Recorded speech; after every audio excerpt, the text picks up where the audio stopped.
ناظرین السلام علیکم۔ ناظرین، آپ دیکھ رہے ہیں گفتار نیوز چینل۔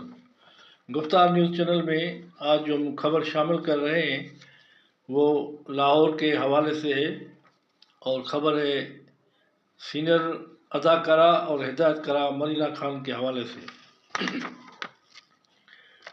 سینئر اداکارہ اور ہدایت کارہ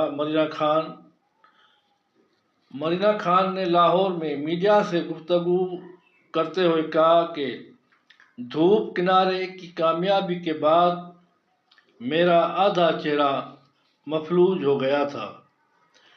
مرینا خان نے کہا کہ میں اپنے کیریئر کے عروج پر ایک خطرناک بیماری میں مبتلا ہو گئی۔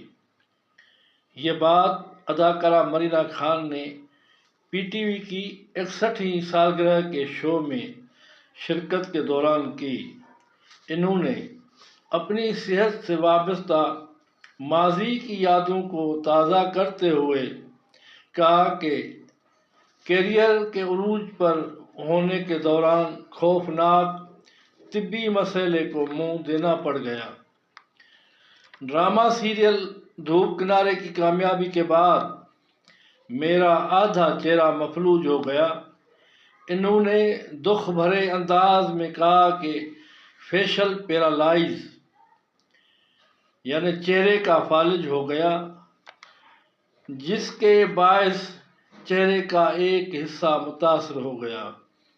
مرینا خان نے کہا کہ میں نے لوگوں کی پرواہ نہیں کی، میں نے زندگی معمول کے مطابق گزاری۔ میرے ملنے والوں نے میرے اوپر کڑی تنقید کی، لیکن یہ بیماری خدا پاک کی طرف سے تھی جو کہ میرے لیے امتحان تھا، اور مجھے لوگوں کی بھی پہچان ہو گئی کہ صحت مند زندگی میں جو لوگ میری خوشامد کرتے تھے وہی لوگ میرے اوپر تنقید کر رہے تھے۔ سینئر اداکارہ مرینا خان نے کہا کہ میں رب العزت کا شکر ادا کرتی ہوں جنہوں نے مجھے خطرناک بیماری سے نجات دلائی۔